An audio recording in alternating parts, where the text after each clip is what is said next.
Bismillah ar-Rahman ar-Rahim. I'm going to go over the sujood al-sahw quicker because I realized that I went into too much detail. It got too complicated, so I'm going to make it really simple so that people don't get overwhelmed by the trying to work out what's going on in their prayer. The sahw in Maliki is the key thing to remember is that you have qabli and ba'di.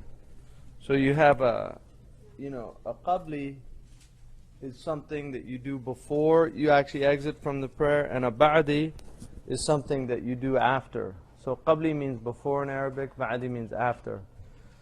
And the basic principle of sahw is it has to be you intentionally forgot to do something. And if it's one of the 8 sunan al-mu'akkada, which are stress sunan, because you have light sunan and stress sunan.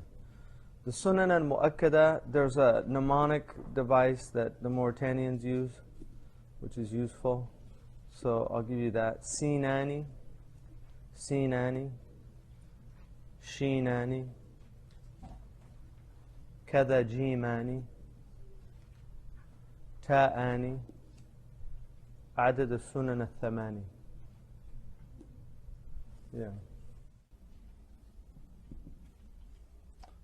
That's the mnemonic. You can do it also. I'll do it for the English people.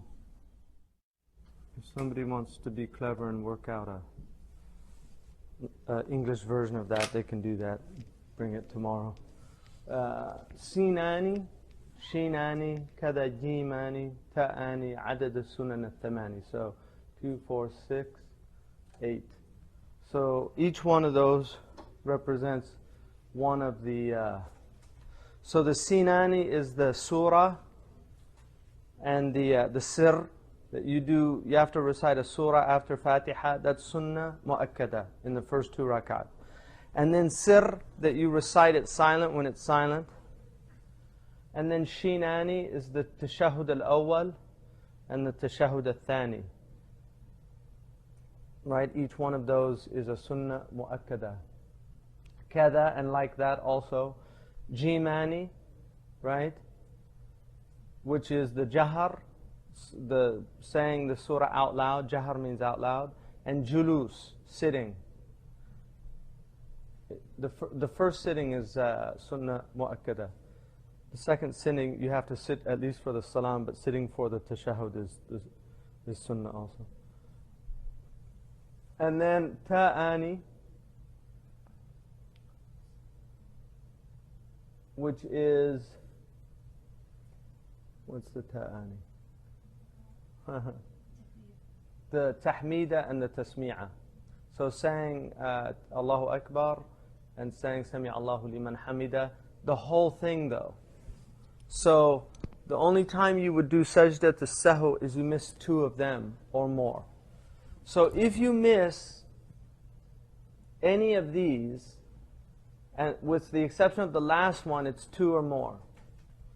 All right, because they're sunnah mu'akkada as a doing the takbir throughout and doing the tasmi'ah throughout is sunnah mu'akkada. So if you miss 2 sunan, the light sunan, or 1 of the heavy sunan, then you have to do the sahw. If you omit, if you fail to do it, it's qabli.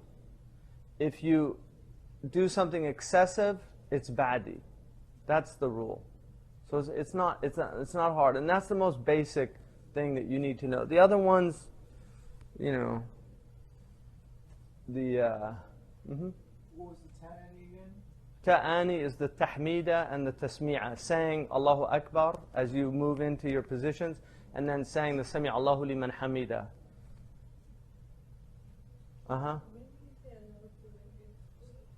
As you're moving, when you start, with the exception of the julus, the first julus, you say it once you rise to the full standing position. All the other ones, you say it at the outset of your movement. What do you mean? Yeah, Rabbana wa lakal hamd. And then you go down, yeah. and then you say Allahu Akbar. Go down.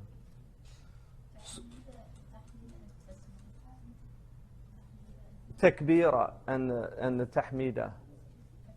Takbira and tahmida. Those are the ta'ani. Takbira, saying Allahu Akbar, and the tahmida or the tasmi'a, saying Sami Allahu liman hamida, is sunnah mu'akkada. So any of those 8, with the exception of the ta'ani, it takes 2 or more if you miss those. And then the light sunan, if you miss 3 of the sunan, either mu'akkada or light, then it's wajib to do the sahu. If you miss 1 of the, or 2 of the sunan mu'akkada, it's mandub. Once you go to 3, then it becomes wajib. The prayer is invalid if you didn't do it. In other words, if you miss 1 of these, or 2 light sunan, then it's mandub to do the sunnah, the sujood al-sahw. If you forget to do it, if it's a ba'di, you do it even it's after a year. And they say targhim in the shaitan, because shaitan likes to create waswasa and forgetfulness. So it's just Allah, that this is to, it's really targhim in the shaitan. It's just to let shaitan know that, Allah has given me ways to redress the games that you play with me. So that, if it's a qabli, then you do it if you're, if not very much time has elapsed and you're still in the masjid, you do the qabli. You haven't gone far from the place, all right? Then you do it as a ba'di, exactly. So, مع قرب السلام, as long as it's near, that's what it says. استدرك القبلية مع قرب السلام. So if you forget to sit and your prayer is still valid, even if you didn't do the qabli? Is that what you're saying? Yeah, exactly. It's still valid. Now, if it goes to 3 sunan and mu'akkada, or 3 light sunan, either one, doesn't matter. If it's 3 sunan or more, then it's wajib to do this. So if you don't do it, you have to make up the prayer again. All right, because the prayer is invalid. Mm-hmm. So just as like an example, so if you don't follow the iqamah before you pray, you automatically have 1. No, the iqamah is not, the iqamah is mandub, and it's not, if you miss the iqamah, it doesn't affect your prayer. Okay, so when you're saying light sunnahs, you're just meaning the Inside the prayer. Oh, inside the prayer. Yeah. Mm-hmm. Is it correct, can you repeat this back to me if I can make sure I understood? For the light sunnah, 2, it's mandub to do it, and 3, it's wajib. If you don't do anything for 1, the mu'akkad does, it's 1 or 2, it's mandub. Exactly. So if you missed 1 takbir, you don't do any sahu, right?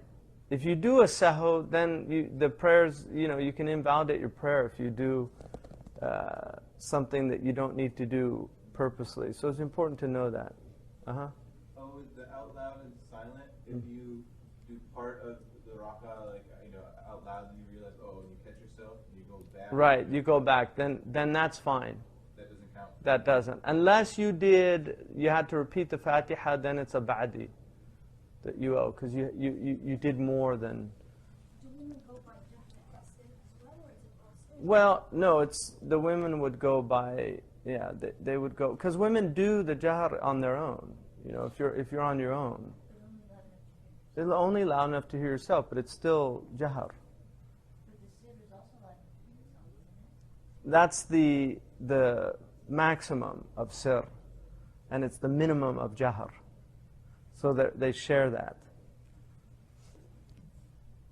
So he says, this is Sheikh Bashir, one of my teachers, that there's 3 basic things to know. The first is forgetfulness for a fard from the obligations of prayer, like forgetting a rak'ah or a sajda, because those are fard. So you also rectify those with sujood al-sahw, all right? If you forget a fard in a prayer, you have to do sahw.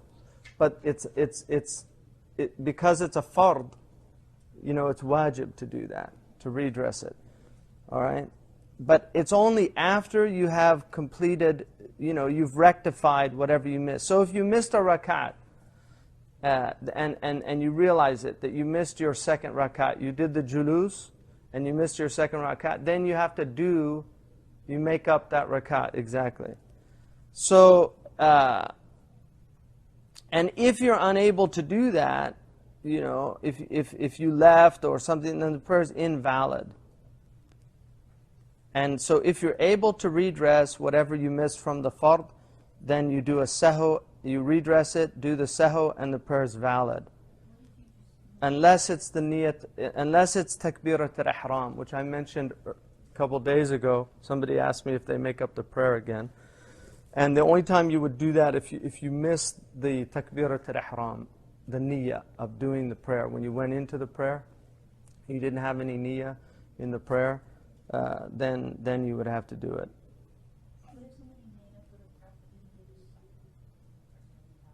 Yeah, for a fard. Yeah, because it's an obligation. So the bit of the ihram, if you missed it, you have to redo it. You don't have any.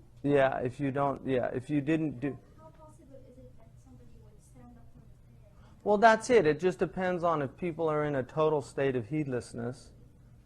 There people are like that.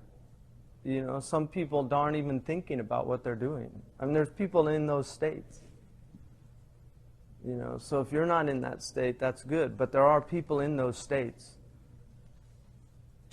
Yeah, adad. What is that? Yeah, adadu. No. Yeah, adadu sunan al-thamani. Adadu. Huh? What's that? What's that?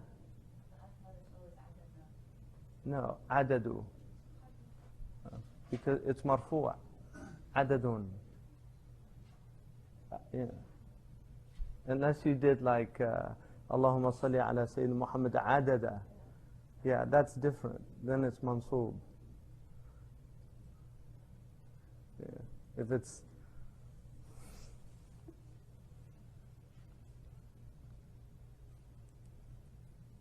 because you're asking Salli ala Sayyidina Muhammad adada, right? Yeah. It's mansoob. That's marfu'. Yeah. Because it's adadun, iddatun wa adadun. So that's adadu sunan al-thamani, and then that's mudaf ilayhi. So that's why it's majroor.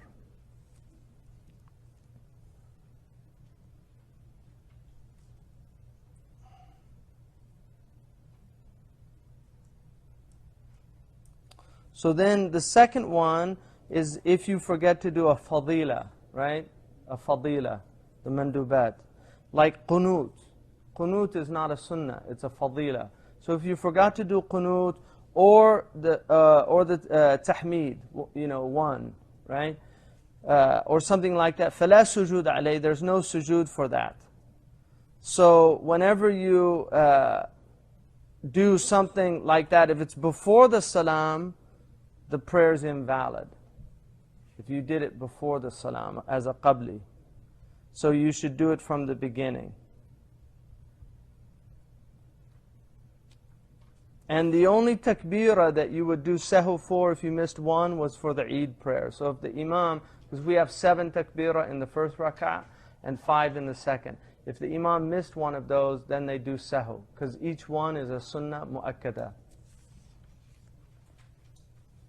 Or you forget to do, and then the third category. So here's 3 categories: fard, fadila or sunnah khafifa, and then the sunnah mu'akkada. So he says for that you do sajda for them. So the sunan that you do, I just mentioned in the surah, right? After the Fatiha in the first 2 rak'ats, and then the jahr and the sir is one in their proper places. Takbiratani from the takbir as you move through. Tasmi'atani, right, or the tahmidatani, saying the Sami' Allahu liman hamida, or 1 tasmi'ah with 1 takbirah also. So if you missed a tasmi'ah and a takbirah, those two also. And then tashahud al-awwal, tashahud al-thani, and then sitting for the first one. So those are your 8 categories. And then if you omitted something, it's before salam. And if it's a commission, it's after the salam. If you get the 2 together, then it's which one? Qabli. So always the stronger one is omitting something. Doing too much is not as bad as doing too little, right? In everything. So, except for sin. Yeah. So, and then if you forget, but if you did the ba'di, and you should have done a qabli, it's good. Because like I said, there's no tashbir of sahu. If you make sahu in sahu, there's no rectifying it. All right? And then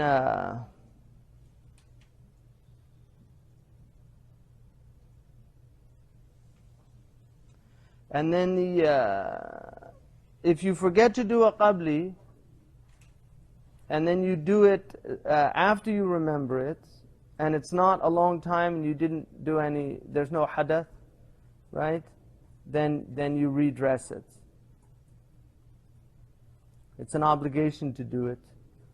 And the prayer's invalid if it was 3 or more sunan. And then also he said that the amount of time between them would be urf.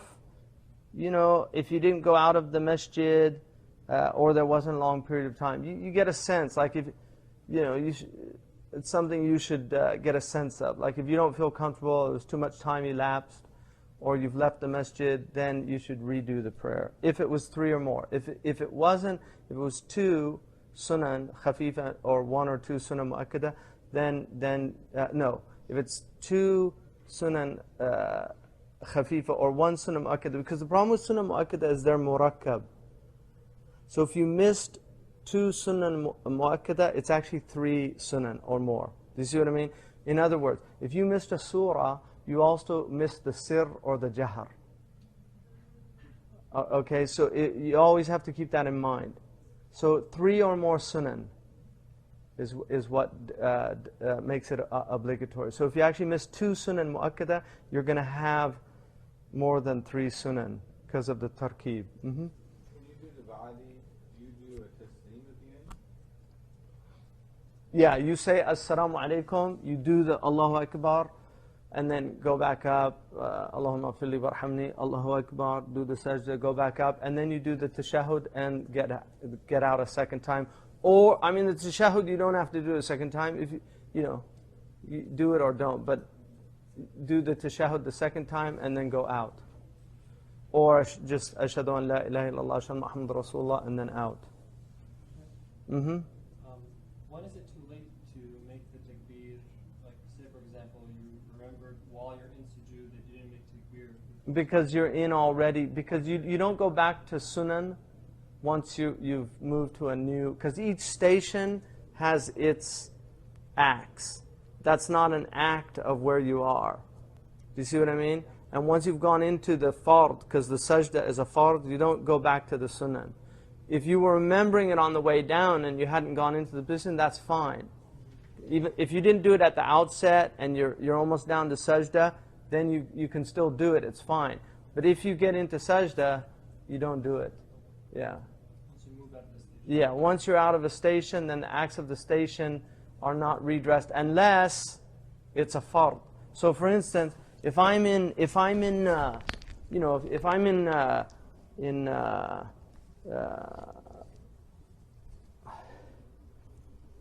I don't do Fatiha, and then I go down to ruku', I have to go back up. So I go back up and I do the Fatiha, all right, and redress that. But if I'm already out of that, the ruku', now I've gone 2, then I have to redress the thing. So if you get, it's the same if the imam gets ahead of you, then you lose your prayer with the imam. If you're not following the imam and he gets 3 moves ahead of you, you know, you're out of his prayer. You're in your own prayer. What if you just do a qabli, but it's only when you got out of the prayer that you remember that you If you owed a qabli and you're out of the prayer, Yeah, because it's only when you did the salam, that's when you remembered, oh, I've got to do this, and I'm supposed to do a qabli. then you do the qabli. As long as it's near, yeah, you do it as a badi. Yeah. Because what you're doing is istidrak. You're redressing the qabli. Yeah, so it's redressing something that you missed. Yeah. And then he says, and whoever forgets وَمَنْ سِيَ قَبْلِ سَجَدَهُ إِذَا ذَكَرَهُ أَوْ لَمْ يَطُولْ أَوْ يُحْدِث فإن طال أو أحدث بطلت صلاته إذا كان السجود مترتبا عن نقص 3 سنن فأكثر. So if it's 3 or more sunan, then you have to do it. If it's you have to make up the prayer. And then he said يعتبر الطول الذي تبطل الصلاة. So it's seen as urf. You know, there's no fixed time. They don't say 1.5 minutes or 2 minutes. They just say طول, you know, that you get some idea of that you've been away from the thing. And then the صفته سجود السهو is 2 sajda, no more, and no less. You do a niyyah for it in the ba'di wujuban, and in the qabli you don't need to do a niyyah. But once you're out of the prayer to do the ba'di, you have that niyyah when you go in to do the and then because in the ba'di technically you're out of the prayer. Yeah, because you've said the salam, you've gotten out of the prayer, and then you're doing that to redress something in the prayer. Do you see? So that's why it needs a new niyyah. Whereas with the qabli, you're still in the prayer, and you're redressing the thing. All right, and then the takbir.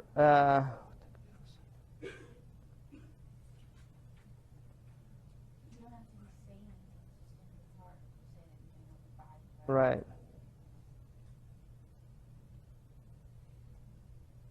And then he says يتشهد في البعد كتشهد الجلوس الأول وهو السنة. And also وكذلك يتشهد في القبل إلا أنه إذا سجد قبل التشهد جاز أو أجزاء تشهد الجلسة عن تشهد السهو.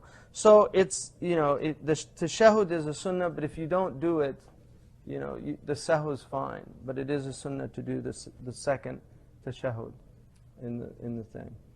And then salam fil ba'di wajibun غير شرط وفي القبل يجزي سلام الصلاة عنه والجهر بالسلام سنة في القبل والبعد ولا يدعو في البعد ولا يطيل. So the salam in the ba'di is an obligation, right, but not a shart. In other words, it's you know, it's still valid. If you forgot to do the salam, it's still valid. Okay. And then in the qabli, the salam of the prayer suffices it to get out of it. And then it's also sunnah to do the jahar of the salam, salam alaikum, in when you're redressing these wrongs. And then in the ma'mum, if you're being led, you should do sajda with the imam in his sahu for a qabli if you got more than a rak'at with him. إِذَا أَدْرَكَ مَعَهُ رَكَعَ فَأَكْثَرُ.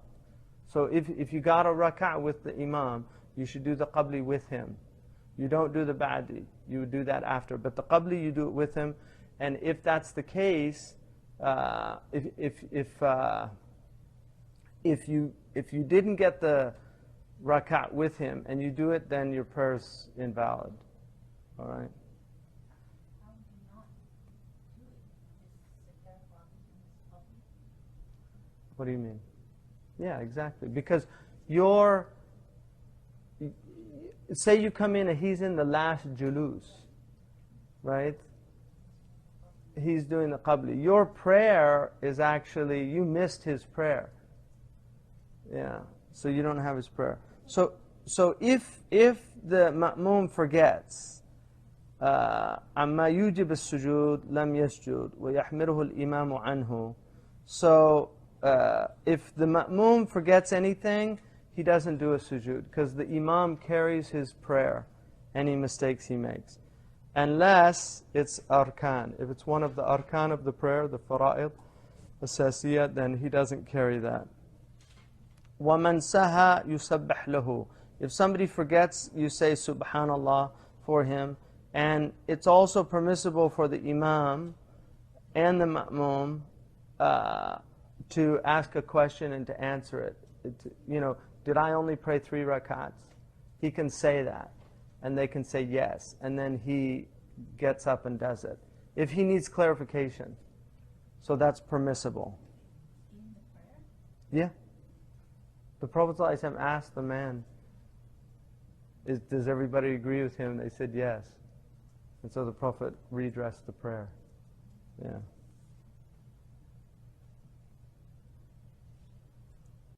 Also the hukam, sujood al-sahw is a sunnah if you leave a sunnah mu'akkada, right? Or if you leave 2 light sunan. And wajibun if you leave 3 sunan, whether they're mu'akkada or other than mu'akkada. So the sujood for leaving a fadila is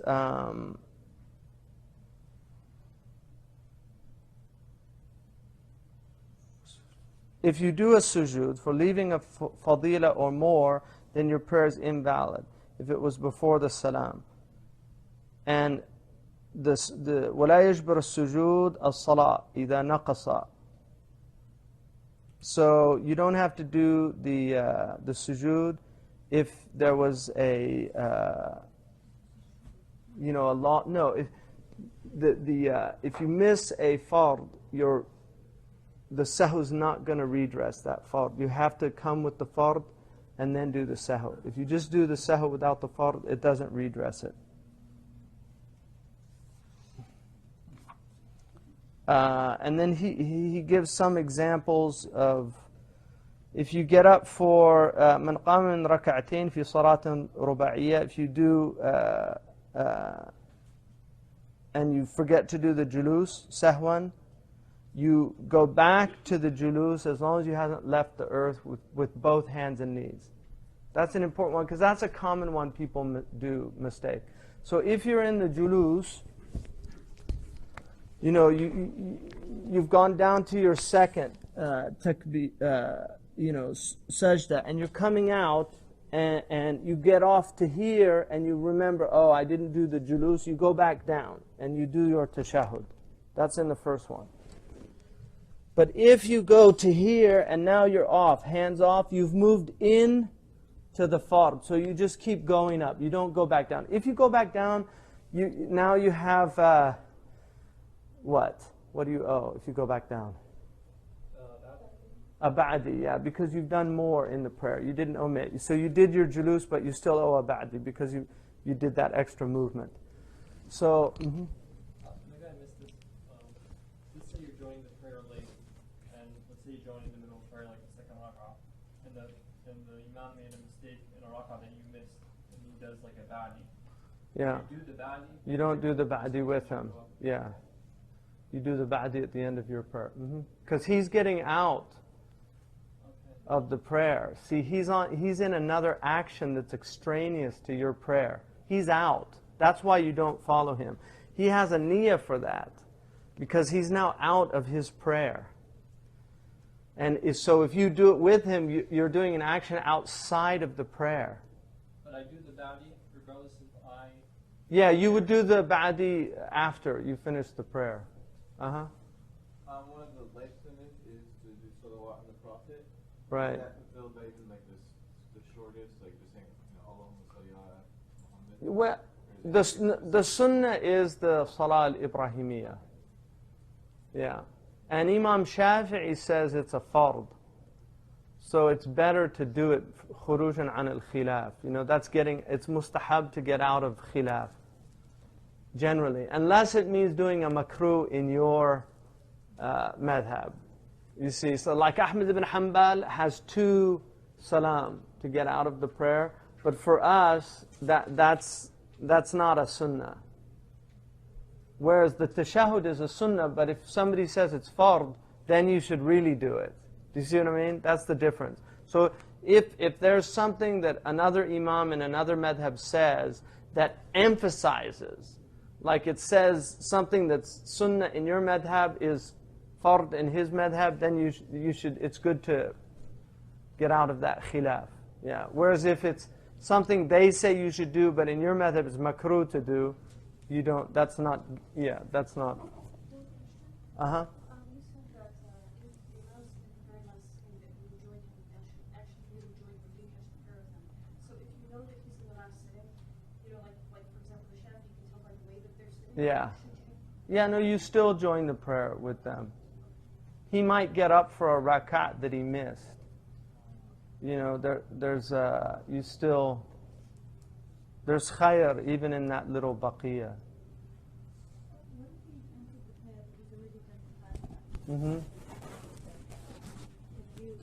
If you catch that first, You got the rakat as long as he hasn't gone out of ruku'. Once he's out of ruku', moving up to the standing position, you miss the rakat. As long as you got him in his tuma'nina of the ruku', then you got the rakat. That's why it's called rakat. It's not called qiyam. The rakat is from ruku'. So as long as you get the ruku', you got the rakat. Do you see? it's just because the Fatiha, I know how important it is. It is important, but he did the Fatiha for you. You know, the Imam does your Fatiha. Unless you're Shafi, I don't know if they might have another ruling about that. You know, because they have to do the Fatiha. I don't know. But the Malikis know. Mm-hmm. Can you do the 2 takbirs that you might miss? Yeah. Can you do that all the way up until the very end of that movement? Yeah, that's what I was saying. As long as you're not into the next station, you can do the takbir and it's a takbir. So for instance, the sunnah is to do the takbir at the outset. Alright, so Allahu Akbar, I do my Fatiha, I do my surah, Allahu Akbar. But as I'm moving down, and then I realize, and then I say Allahu Akbar, before I've gotten into that, that's fine. You did your takbir. But if you came to a rest, Then you're in the next station. Yeah, so you missed it. Just like as I'm coming out, I get up here and then I realize that I haven't done it. Because now you're in another station. So you've missed it. but that's with the exception of the one. With the exception of the because that is the point of saying the Allahu Akbar once you get back to the standing position. So with that one, could you say that one all the way into through the third rak'ah? No. Yeah, it's before you start into the next. So the other ones you say it while you're moving?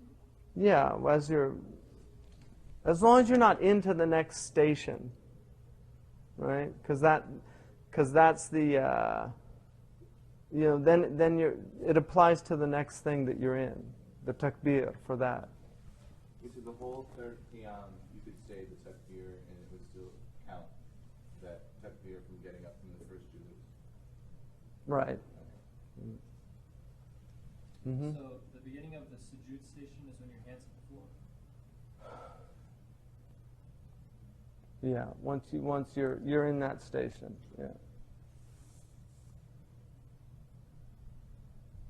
So when you go into sajda, are you going knees first or hands first? Hands first and hands last.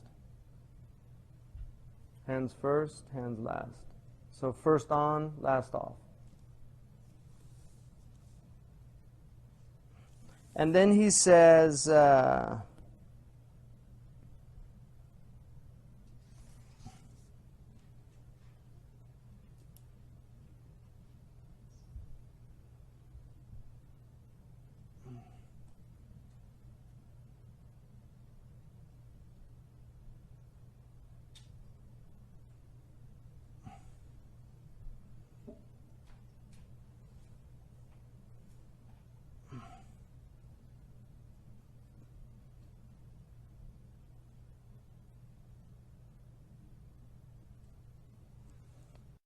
if you leave your prayer and then you remember that you have something owing, like a ruku' or a sujood, فَلْيَرْجِعْ وُجُوبًا لِإِتْمَامِ صَلَاتِ. You have to go back wujuban to finish your prayer. إِذَا كَانَ تَذَكُّرُهُ قَرِيبًا مِنْ انصَرَافِهِ مِنَ الصَّلَاةِ مَا لَمْ يَطُولْ أَوْ يَخْرُجْ مِنَ الْمَسْجِدِ. As long as it wasn't too long, it was close to the prayer, and you haven't left the masjid.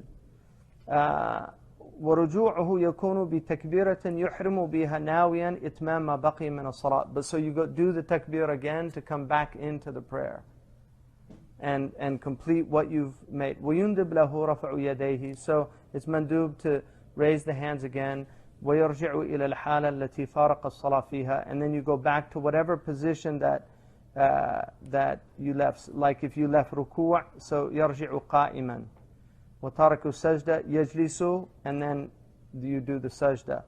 وَتَارِكُ الرَّفْعِ مِنَ الرُّكُوعِ يَرْجِعُ مَحْدَوْدِبًا. So you go back into that position of ruku'. وإن كان سلم من الثنتين رجع إلى الجلوس وأحرم منه. So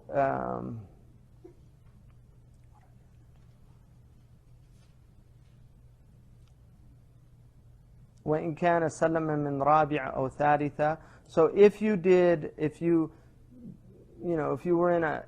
salam after 2 rak'ats, then you go to the julus and then do the ihram and go back up and finish the 2 rak'ats, or the 3rd if it's maghrib.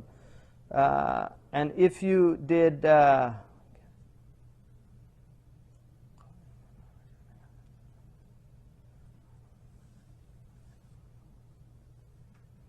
so then in redressing those, you've done that, and then yashud lis-sahu. Then you do your sujood as-sahu after that.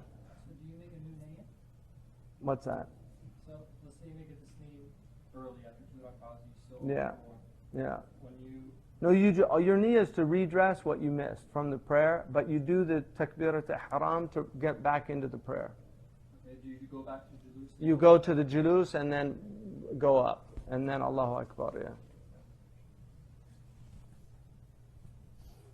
And وَمَنْ نَسِيَ السَّلَامِ وَلَمْ يَذْكُرْهُ حَتَّى طَالَ طُولًا مُتَوَسِطًا بَيْنَ الْقُرْبِ وَالْبُعْدِ وَفَارَقَ مَوْضِعَهُ فَإِنَّهُ يَرْجِعُ جَالِسًا وَيَحْرُمُ مِنْ جُلُوسٍ وَيُعِيدَ التَّشَهُدِ. So whoever forgets the salam, وَلَمْ يَذْكُرْهُ حَتَّى طَالَ طُولًا مُتَوَسِطًا, and it's been, a moderate amount of time. It's not too close, not too far. Or you left the position you were in, so you go back to the julus position. You do your ihram from the julus, Allahu Akbar, you go back into the prayer. وَيُعِيدَ التَّشَهُدِ. Do your tashahud over, and then you do the salam. And then you do the sajda after the salam. He's giving the most common examples that people do. That's what's useful about this. And then وَمَنْ يَدْرِي بَعْدْ إِتْمَامِ صَلَاتِهِ سَلَّمَ أَوْ لَمْ يُسَلَّمْ. If you don't know whether you did your salam or didn't do it, and you think a little bit, وَيُسَلَّمْ وَلَا سُجُودَ عَلَيْهِ. So just do your salam and there's no sujood on you. وَمِثْلُهُ لَوْ شَكَّ هَلْ سَهَى عَنْ شَيْءٍ أَمْ لَمْ يَسْهُ وَتَفَكَّرَ قَلِيلًا ثُمَّ تَبَيَّنَ عَدَمُ سَهْوِهِ وَمَحْلُ عَدَمِ السُّجُودِ حَيْثُ كَانَ قَرِيبًا وَيَنْحَرِفَ عَنِ الْقِبْلَةِ. So if you have doubt and you're thinking, did I or didn't I, and then you realize, no, I didn't do anything, and you haven't moved away from your sujood, there's nothing on you. If you haven't moved away from your qibla, there's nothing on you. وَلَمْ يُفَارِقْ مَكَانُهُ فَإِنْ انْحَرَفَ عَنْهُ سَجَدَ. But if you've moved away from it, you do the sahu. And then finally, shak in the prayer. This is the last section that he gives. الأصل في هذه المسألة قول رسول الله صلى الله عليه وسلم إذا شك أحدكم في صلاته فلم يدري كم صلى 3 أو 4 فليطرح الشك وليبني على ما استيقن. So the Prophet ﷺ said, whoever doubts in his prayer, did I do 3 or 4? Let him cast out his doubt and build on what he's certain. So we always build on certainty. يُبْنَى عَلَى الْيَقِينِ وَيُطْرَحِ الشَّكِّ. That's the qa'idah, always. If you're doubtful, لا يزول اليقين بالشك. That's one of the قواعد الخمس in fiqh. Certainty is not eliminated by doubt. You always build on what you're certain of. All right? So, if you're certain you were in wudu and then you doubt you lost your wudu, but if you knew that you lost wudu, but you're doubting whether or not you did it after, then you have to do the wudu. It's like that. So you always, yaqeen is the basis. All right? Doubt is what you get rid of. Because doubt is, just to give you, this is important too. So you understand this. There's doubt in our, we have one yaqeen, all right, certainty, and then one, which is opinion, and then shak, which is doubt, and then one naqis.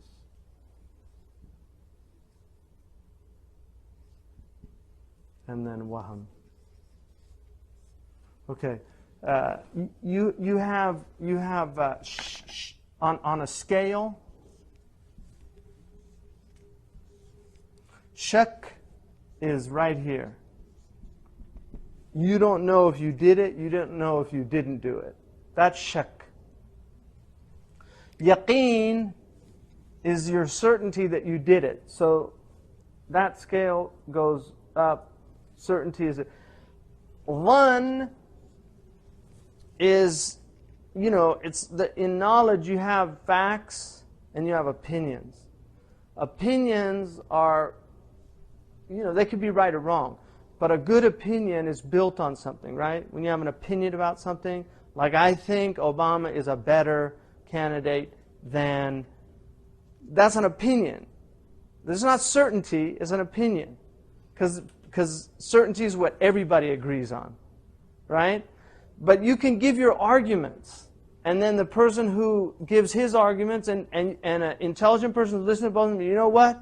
His opinion makes more sense to me. So opinion is real. Like in Islam, we give credence to opinion. It's not a bad thing to have an opinion.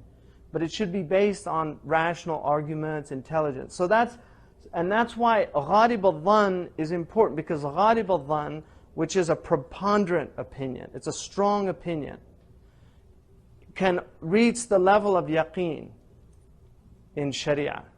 So for instance, if it's a cloudy day and you can't see the sunset, you wait until you have ghalib al-dhan. And that's yaqeen, because you didn't see the sun go down. And you don't have a watch, okay? And you don't have your prayer time, I pray, thing on your Google, whatever. So you're out and you see, it's cloudy, you can't see, but it looks like it's Maghrib. So you have gharib al-dhan, you can pray with gharib al-dhan. Yaqeen is where you're certain, there's no doubt. You see the sun go down, you saw it on the horizon, it's gone, all right? So, and then waham is, it's just, there's no basis for it. Waham. There's no basis for it. It's like, it doesn't exist. It's waham. No basis. That's what waham. And people have waham, but there's no basis for it. So this is the way in Sharia, it's shak is right in between. And that's why shak, you don't give shak any weight when you have yaqeen. Al-yaqeen la yazulu bi-shak. Because, you're certain about something, so you don't let the doubt come in and try to, because that's like shaitan. Somebody's certain about God, shaitan likes to come and bring in, get you start doubting. That's so you don't listen to doubt.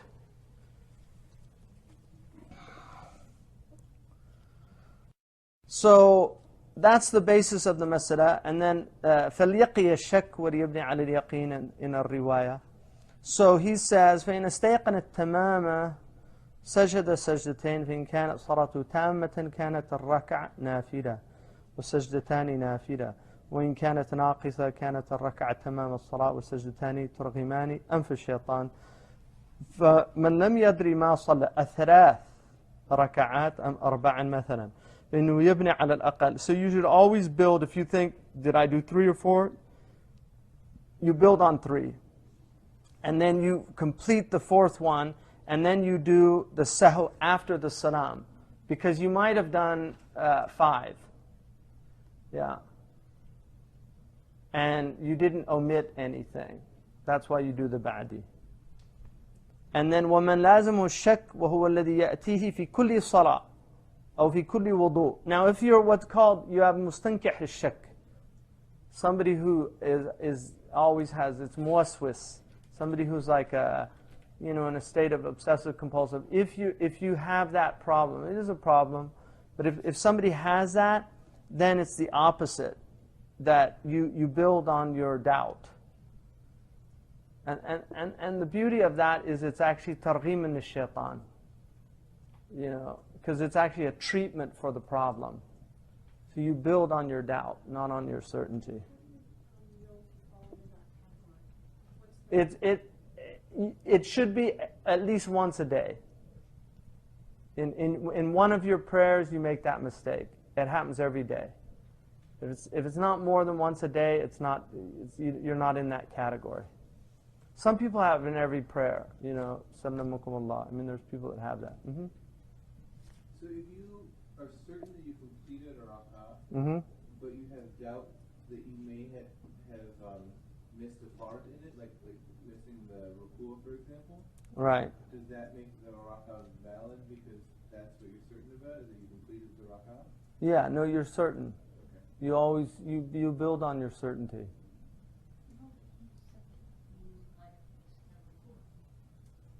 But you're uncertain about it. Yeah, but it's a doubt. Yeah. I mean, you have to have a basis again for what you're doing. I mean, I've been in the 3rd rak'ah, and I'm like, can I just go straight into sajda in the 1st rak'ah? But I can't, I'm not really sure because it didn't really pop into my head till later. So in that case, you just complete the prayer. If you did your, you're certain you did the rak'ah, and then you start to have doubt about something in the rak'ah. Is that what you're saying? Yeah. Yeah. No, you would build on what you're certain of. Yeah. So if you think that you missed something in there, then you have to redress it. Because you're not certain of it. You redress it only if you're certain. No. In other words, whatever you're certain of is what you have. If you doubt something and it's real shak of it, like if I'm doubting that I know that I did the rakat, but I'm doubting my ruku', then you have to redress your ruku' like that, because you don't know. What you have is your certainty.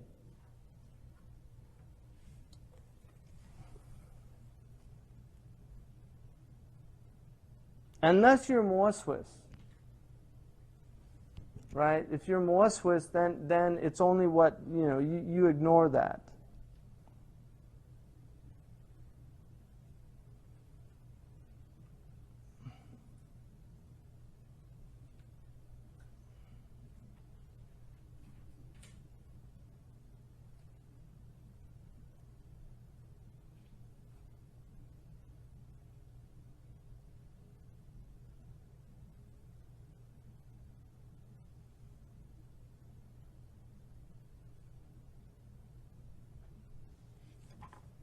So that's the section on the sahu. Is let's say you're praying alone and you forget to do a sajda or recitation, is that a sunnah, like sunnah, or a fadilah? What did you forget? Like you didn't make sajda because it's needed in your recitation, like you're reading a surah that has a sajda in it. Yeah, that's not. I mean, Imam Malik radiallahu anhu doesn't He doesn't do any of the sujood in the prayer, but that's mandub, yeah. It's not a wajib, so if you didn't do that. And he doesn't, in the fard prayer, it's makruh to do that if you're an imam and you're reciting, because it confuses people. You know, people come in and they find the imam's in sajda, they don't know where he is. Even on Friday, Alif Lam Mim Sajda, which is a sunnah according to the other imams, they always do it in the haram. But people get confused every time. If you're in the haram on Friday morning, when they do that sujood as-sahw, always people get confused. Because a lot of people don't know that ruling. Because you have, ignorant people in there. My wife said in the women's section it's a disaster. Because she said half of them are still in ruku' and the other half are in sajda. So it's a real problem that. So you should avoid the... And then Malik he has 11 points of sajda, Imam Malik. He has none in the mufassal. So like Iqra at the end of... there's no sahu, there's no sujood in that. Imam Malik doesn't have any sujood in those, the last portion of the Quran. The last...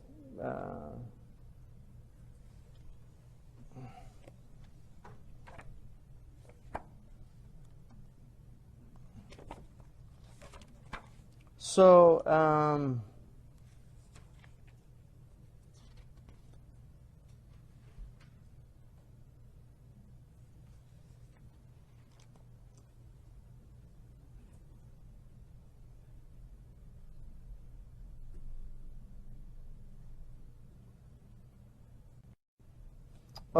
one thing that's useful also, if you do a, if you're doing nafila prayers, then and you pray two and then you go up for the third, then you do the four and then do a qabli, like that, for the nafila, because you missed a salam between the two. Yeah.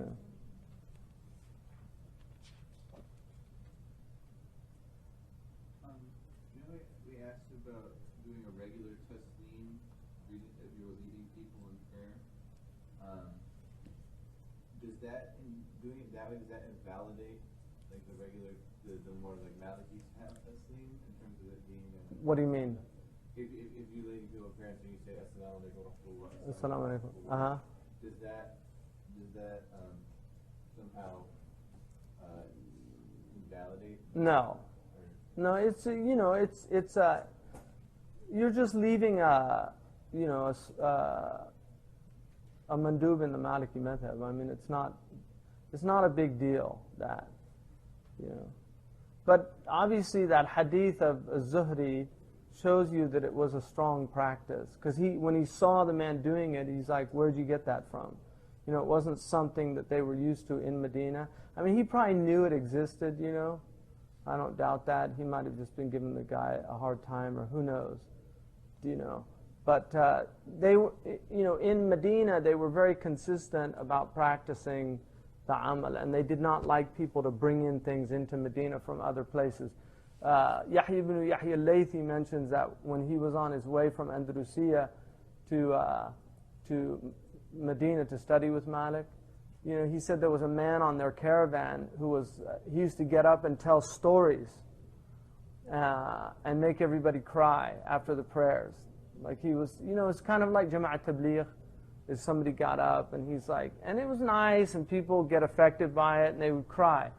And Yahya was very moved by this, but then when he got to Medina, the man got up after the prayer. They were in the Masjid of the Prophet.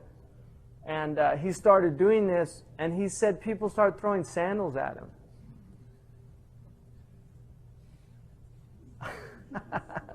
So he was very shocked by it, because he's just doing raqa'iq, and Yahya asked somebody, why are they doing that? And he said, Malik doesn't allow for any storytellers in the Masjid of the Prophet sallallahu alaihi wasallam.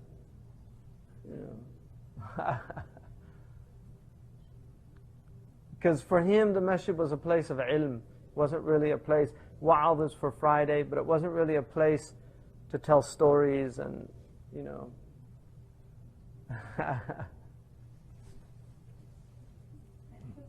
Uh-huh. You said if praying the nafila and then you do 3 instead of 2, you do more, and then you do a qabli. But then I thought qabli is like when you omit something. Yeah. What's that? To do 4 what?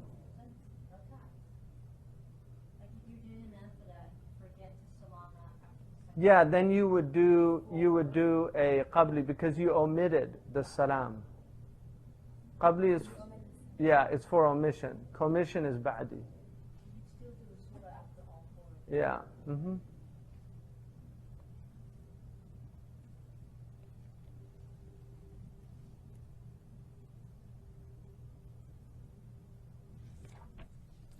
So now we're at the Friday congregational prayer. Did we do that already? We did, yeah.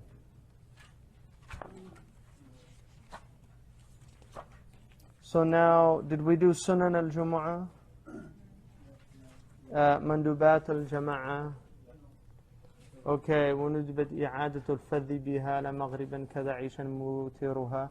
So it's recommended for an individual to repeat a prayer that he's performed alone if he finds a congregation doing it, unless it's Maghrib or Isha in which he's performed witr. If he didn't do witr, he can repeat Isha. So technically the only prayer you don't repeat in Jama'ah is Maghrib. If you find a Jama'ah, you pray, say you prayed Dhuhr on your own, and then you come and there's a group doing Dhuhr, it's good to repeat the prayer. You can't lead the prayer. If the only one you don't do is Maghrib, and if you prayed Isha and did witr after Isha, then you don't do a prayer again, Isha again. And the Prophet said, don't pray the same prayer twice in a day. And this is the only exception. You know, and he was doing that because some people will think, oh, I need to pray because my prayer wasn't good enough, or, you know, and you get into obsessional behavior like that. What's that?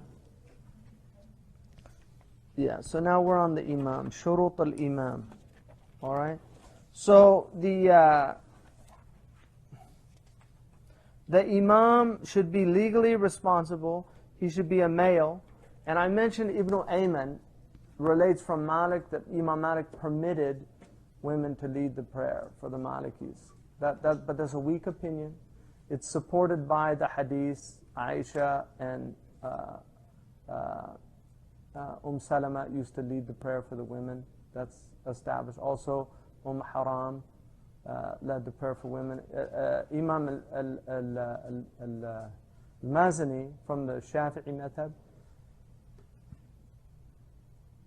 And he's one of the big Shafi'i scholars. He was a direct student of Imam Shafi'i. His sister was a student of Imam Shafi'i. His sister is the mother of Imam al-Tahawi, who wrote the Tahawiyah. And his mother, who's the sister of Imam al-Mazani, was al-Muzani. Yeah, she was a mushtahida in the Shafi'i madhab, so very learned family. But he was of the opinion that women could lead the prayer, could lead men in prayer. And that's the opinion of Imam Tabari. It was the opinion of Ibn Arabi also. So there was an opinion. Ibn Taymiyyah permits it, women leading the prayer, if the men are illiterate and the woman is a alima, that he permitted it for nafila. He didn't permit it for fard. So she could lead them in tarawih. But he said she led from behind, not from front. So anyway, I wrote a paper called Can Women Be Imams? That was published in Seasons. Is that on the line? Is it? Because we should put that up if it's not. Anyway, that gives you all the various opinions about it. But the mashhur of the madhab is that women cannot lead the prayer for other women. They pray on their own. If they do, the woman leads the prayer from the first line.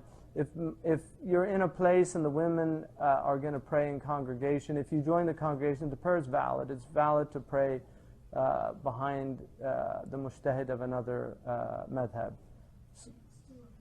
What's that? And it's 2 of them doing the prayer together.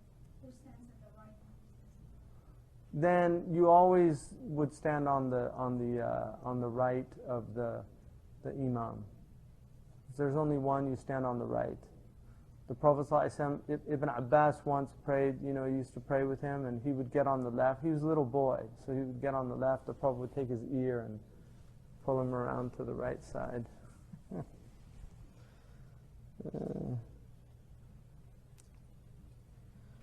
So able to fulfill all the pillars of the prayer. So he should be able to stand, bow, prostrate. He shouldn't be handicapped, something where he couldn't fulfill the pillars. And then he should know ahkam as-salah. So you should always put, in Malik's madhab, you put, when it says aqra'uhum li kitabillah, the people that read best the book of Allah, the Malikis interpret that to mean afqahahum, the most learned, because the qari was a learned person. If you look in the early hadith, the qurra are the learned people. They're not, it doesn't mean like today we have Quran reciters, that's all they know. And there's people that memorize the Quran and they're qari, but they don't know if you ask them basic things, they don't know them. So that's not what it's meant. In Malik's madhab, it's the most learned in fiqh. Even though they might not know the Quran as well as a qari, they should still, they're preferred, afqahum. That's his position. Especially in the prayer, that's all they need to know, if they know the ahkam as-salah. But if they're ignorant of the fiqh, they're carrying your prayer. So if they're ignorant, they don't know the niyyah, they don't know the istikhlaf, they don't know what to do if they go into like a sahu problem. So they have to know how to pray those things. And then free from deviance in creed and deed. In other words, they should not be fasiqun bil-jarihati or bil-aqidah. Bil-jariha means they're doing something like they're known to drink. In the older books they say they shave the beard.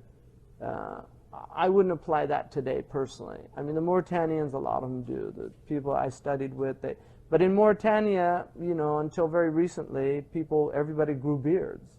So it would make sense in an environment like that. There are weak opinions in all the madhabs. I don't know about Hanafi, I shouldn't say that. But there are weak opinions in the Maliki and the Shafi'i madhab that the beard is a sunnah. It's not a fard. So, that's the opinion of some of the Malikis. So, you make excuses for people. Maybe he's following that opinion. Maybe he's a mujtahid. Oh, it is? It's online? Yeah. So if you're interested in that, on the Imam for Women article, it is on the line.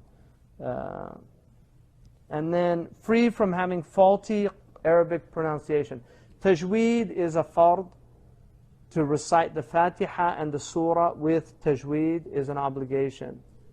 من لم يجود القرآن آثم. If you don't do the tajweed, it's sinful. And at least, now you don't need to know the ahkam of tajweed. What's called tafasil is a fard kifaya. So to know, like, this is a ghunna, and this is, idgham bila ghunna, that this is qalqala, or, this is ikhfa, like those specific rules, you don't, like, if somebody asks you, why'd you say, وَوَجَدَكَ ضَالًّا فَهَدَى? Why'd you say ضَالًّا فَهَدَى? Why didn't you say ضَالًّا فَهَدَى? Why'd you say it that way? And they don't know. That's fine, as long as they did it properly, right? So, sirajan wahaja. They don't know that's idgham.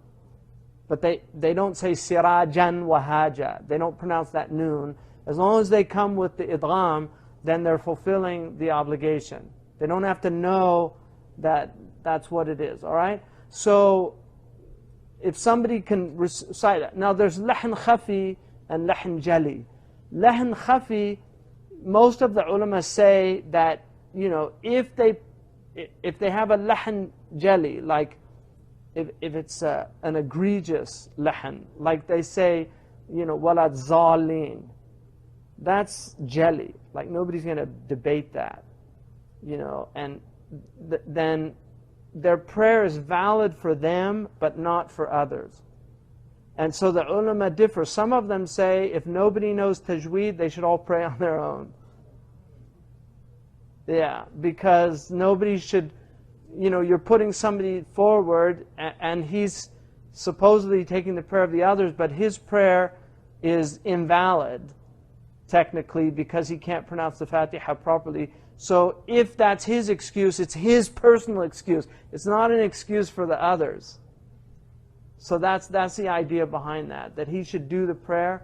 Everybody should do the prayer on their own. That's one opinion, So basically, they should have a good thing. Some of them say, as long as they don't, even if they don't come with the ahkam al-tajweed as they are, but the makharij and the sifat are correct, then it's valid.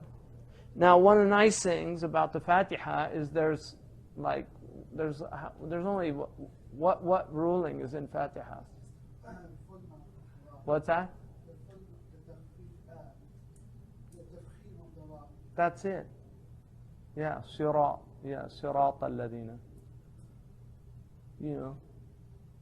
So there's only tafkhim in the Fatiha. What ad-dal, da is tafkhim. Huh? And mad. Yeah. But they're not related. It's a mad lazim. Yeah. Huh? Yeah. Everybody does it anyway, because that's the way everybody learned the Fatiha. I think so. You don't think so? Oh, really? Okay. What if you have in mind, first of all, college on sounds like There's whole books written on that subject. In the Fatiha, the nice thing is that there's qira'at that have the sad as seen, sirat, and then there's a qira'at between sad and between.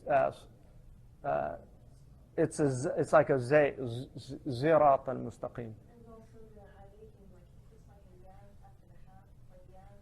But people make big mistakes, like they'll do like ihdina sirat al-mustaqim, and then they'll stop, and then they'll say as-sirat al. They'll do things because they're used to it. Like if you do it, ihdina sirat al-mustaqim as-sirat. So you've got that because of the fatha. So they'll do like ihdina sirat al-mustaqim as-sirat al-ladina. Those are like major mistakes, because it's a complete mispronunciation of the Quran. It changes the meaning. So if you have tahrif al-ma'ani, you're in a whole other. That's a big problem. Mm-hmm. Yeah.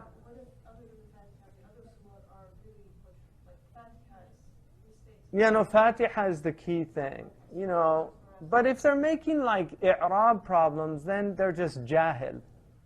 There's a lot of learned people that can't pronounce the Quran very well. Like Pakistan's filled with the ulama that make mistakes. Morocco, I've seen some like giants, just run rings around most of the ulama walking around today. And they have bad Quranic pronunciation because they're old school. That Tajweed is it's been revived in the last 30 years. So if you meet some of these older, like 70-year-old Moroccans, they recite the Quran abominably. Really. Tullatun min al-ladina, Tullatun min al-awwalina wa tullatun min al-akhirin. That's the way they pronounce it. But they know, if you ask them the ahkam, if you ask them sifat al-tha, they'll give all the sifat al-huruf. Oh yeah, no, they know all the ahkam. They didn't learn it. There was no tatbiq. If you listen to the Quran reciters on the radio in Morocco from the 1950s and 60s, they all mispronounce the Quran. The king's reciter, it's terrible pronunciation. They're great recitations. I love them because they've got these nice nagam and, but the actual tajweed is not there. Tajweed's been revived in, Mekki bin Kiran revived it in Morocco. It was revived in this generation. It's only the last 20 years that Moroccans have really taken tajweed seriously, but now they're starting to win the competitions. Mauritanians have better tajweed than Moroccans, but they make, you've heard like, Sheikh Saleh, Rami, they don't pronounce the, because they don't have that. They actually consider it, some of the Mauritanians consider it takalluf. Like they really see it as takalluf. It's too much, the Eastern thing. They think it's too much, but I mean, it's not true. It's not true. Because it's Bedouin, they're Bedouin, so they've got the bare minimum. I mean, they recite properly, but they don't have the level of tajweed that you find in Cairo or Syria or something like that. But they're fuqaha. I mean, that's the difference. Like they know it all, So, I mean, the Prophet ﷺ said one of the signs of the end of time. He said antum, he said antum qalilun qurra'ukum kathirun fuqaha'ukum. There's not many Quran reciters amongst you, but there's a lot of fuqaha. He said, تُحَافِظُونَ حُدُودَ الْقُرْآنِ وَتُضَيِّعُونَ حُرُوفَهُ. You know the meanings of the Quran and you guard those hudud, but you're not as vigilant about the like tajweed. And he said, سَيَأْتِي عَلَى أُمَّتِي زَمَانٍ كَثِيرٌ قُرَّأُهُم. Their Quran reciters are many. قَلِيلٌ فُقَهَاؤُهُم. And their fuqaha are few. يُحَافِظُونَ حُرُوفَهُ وَيُضَيِّعُونَ حُدُودُهُ. They guard the exact measures of the letters, but they don't apply the rulings. And that's a clear mu'jiza of the Prophet ﷺ, because our ummah is filled with people that are masters of tajweed. I mean, and now you've got taxi drivers because of al-Husari and all these people. I mean, I've heard Egyptian, really, uneducated Egyptians, and they recite perfect Quran because they listen to all day long, and they do it. So they're getting talaqi without really knowing it. They're really taking it from masters. It's interesting, yeah. So anyway, that's important. And then in the process of following another imam or having followed another imam for the prayer, he intends to lead.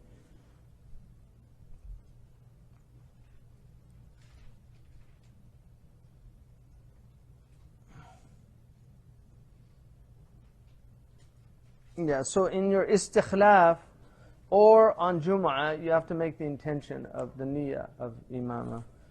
From Khalil, he should be accepted by most of the congregation. The Prophet ﷺ cursed people who prayed and the congregation did not like them. So it's not good to have an imam that nobody likes. Unless the reason they don't like him is because like he يَأْمُرْ بِالْمَعْرُوفِ وَيَنْهَى عَنِ الْمُنْكَرِ. If he's like telling them things they shouldn't be doing that they really shouldn't be doing, and that's why they don't like him, then it doesn't apply.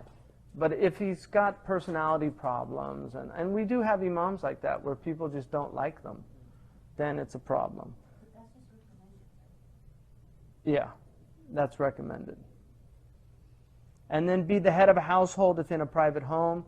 So people, Rabb al-Manzil should lead the prayer unless there's a righteous person and he gives him permission. But the righteous one or the learned man shouldn't just go ahead in somebody's house. A man's house is his castle. He's the hakim in the house, and so, somebody else should do that. Be put forward if a political leader. So the representation of government is put forward, like the imam, the governor, the wali. Even in Maliki Fiqh, if you're traveling, you don't lead the Jum'ah prayer, a musafir, unless they're a wali. If they're a governor, then they can do it. So that's how important that is. No, you can just do dhuhr. If you want, it suffices. So if you're traveling and you go to Jum'ah, it suffices your dhuhr. But you don't have to do it. It's not an obligation on you.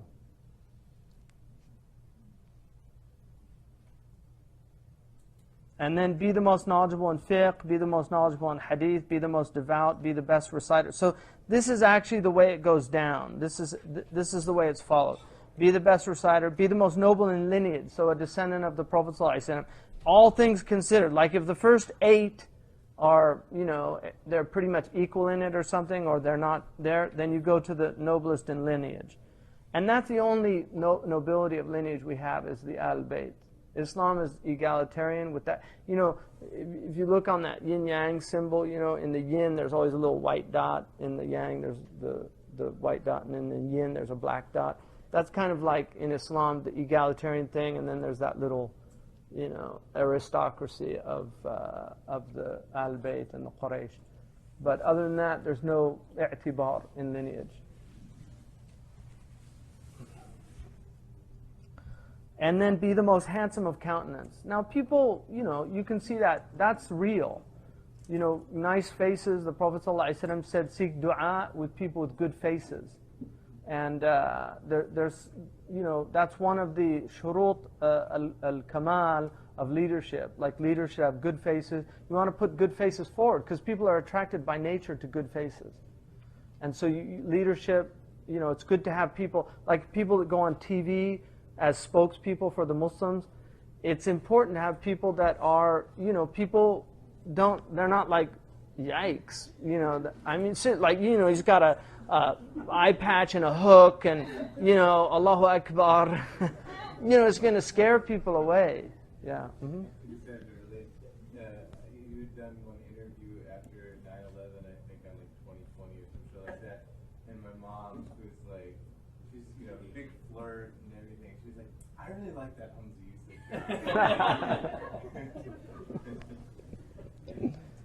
But that is, I mean, it's something, it's real. You know, people can just by the way somebody looks, the way they're dressed, the way they talk, those things can be reasons why they're attracted naturally. And it's important for the community to recognize that there is a reality to that. And that's why that is part of that. There's a reason why the Prophet ﷺ was the most beautiful person.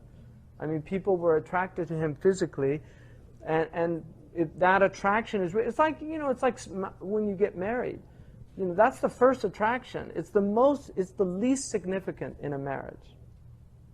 But it's the first one. Is genuinely, and that's why the Prophet said to the man when he was going to marry, he said, have you seen her? He said, no. And he said, go look at her because you have to have attraction. So he was encouraging that aspect, you know, even in marriage, that you have to be physically attracted to your spouse. If you're not physically attracted, then it's, you know, it's going to be a little more difficult. But that is the least significant in a solid marriage.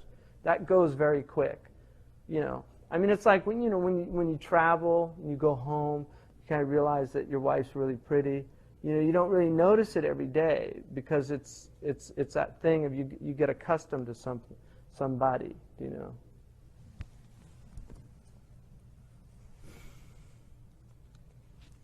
Okay, and then have the best character, khuluq. Be the best dressed. You know, I mean, it's interesting our deen recognizes these things. This is in Mukhtasar Khalil. You know, be the best. Imam Malik kana labbasan. They said Imam Malik was an elegant dresser. The Prophet ﷺ, Anas said, I never saw anything more beautiful than that red Yemeni jubba on the Prophet ﷺ. Like the Prophet had a red jubba that he wore, and it was beautiful to look at. You know, they didn't have a lot of, you know, the Sahaba were quite poor, but the Prophet liked nice things. When Habiba brought him the shirt from Ethiopia, and the Prophet was an international dresser, because if you look, he has a Roman shirt that had, like, they actually describe it as being puffy sleeves but narrow, you know, so it was a style. He had a Roman shirt, he had that Yemeni jubba, he had the Ethiopian shirt, so he had his African clothes. And when Habiba brought it, he looked at it and he said, Sena, you know, Sena, which in Ethiopian means, that's nice. You know. Some of the ulama use that as a proof that he knew all the languages. Yeah. But that, you know, the Prophet ﷺ encouraged good clothing, especially on Jum'ah. He liked white. He preferred white as a garment. There were certain colors for men that he did not encourage, like a bright yellow, although they did wear yellow turbans, and the turbans on Badr were yellow, which is why the Moroccans wear yellow turbans. Sayyidina Hamza had a purple turban. He had a black turban with the ostrich feather. Yeah, so he put his ostrich feather in his turban. Allahu Akbar. You know, the Native Americans, if it rained, they'd call off the battle because the feathers would get. You know, people forget that aspect of humans, you know. Yeah.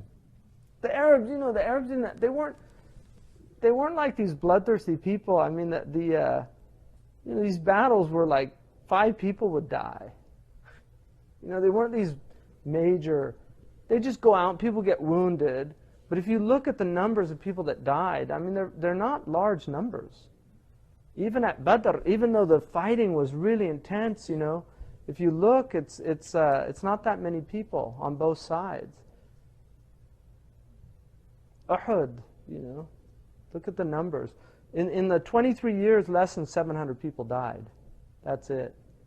And that probably with Khaybar, which, you know, the range is like 300 to 1100, which is pretty big. But Imam Malik did not accept Ibn Ishaq's narrations on Khaybar because most of the people that related the numbers were Jewish converts. They were children that were at Khaybar, and he didn't accept those because people always exaggerate atrocities. Always. That's like a qaida in history. You can ask any historian. If you look at atrocities, the group that was aggressed on always exaggerates numbers. That's just a qaida. It's very hard to get at accurate numbers in massacres. But there weren't a lot of people killed. And then finally, be the most just, and then be a free man. As for the Friday prayer, the imam must additionally be a free man and a local resident. So he should live locally and be a free man. It is discouraged for the imam to lead the prayer if he has incontinence. So if there's incontinence, it's makruh. His prayer is valid because that's a udhr, and he comes with all the arkan, but it's makruh. If he has open sores, also like psoriasis, things that make him flake, you know, his skin so that flakes fall off, anything that yastaqdiruhu an-nas, if people like, you know, they see it and they don't feel good about it because it can preoccupy them. And then a nomad leading sedentary people, it's discouraged by the congregation for valid religious reasons. So they don't like him for valid religious reasons. Suffers from paralysis of the hand or arm or has lost a limb because obviously the 7 limbs, that's the idea of they can't. Leads the prayer without a prayer shawl in a masjid. That's how important the shawl is for Malik. You know, is that if the imam doesn't have one, it's, you know, it's a makruh for him to be leading the prayer. And then Khalil adds to that, it's makruh for the imam to pray nafila in the mihrab because people can think that it's a fard prayer. And then delay rising from the ruku' for a latecomer to catch the rak'at. Sometimes imams will do that, like they hear people coming in and they stay longer in the ruku'. It's makruh to do that.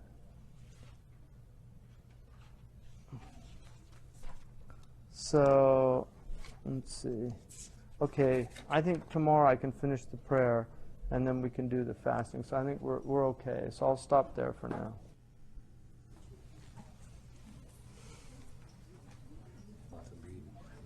Yeah, we can sit. Did you want to talk? Okay. Yeah. It's 2 sunnahs. No, what about 3? They're like debating about it. No, I know. It's interesting. Yeah. Well, this is all talaqqi from, because this comes from the Mudawwana. Oh, okay. Which is where Imam Malik radiallahu anhu obviously took this from the Tabi'een. You know, so it's not like the Malikis made it all up. I mean, this is talaqqi. Oh, so it's mostly just related in the Mudawwana and then just accepted subject. Exactly, yeah. So it's more like a Hanafi thing to like theorize about. No, I mean, obviously things arise and then the ulama will make an ijtihad based on it. Well, let's see, you know. So yeah, there's definitely some fiqh is a lot of fiqh is ijtihad, and when you get into it, you know, they're not. But there are problems that arise, and you have to. They look. How do you redress this problem? Like you were saying, you know, if you have doubt, and the prophets gave us these qawa'id, and that's what they're looking at. They're looking at the hadith, and they're looking. And then they derive the qawa'id, and then the qawa'id they apply to the particulars. So they have the universal principles, And with the universal principles, they can derive particular rulings based on based on that, like shak and yaqeen. When you have the two, what do you do? And it's not always. There are times when shak overrides yaqeen. They're not straight out. But that's the general rule.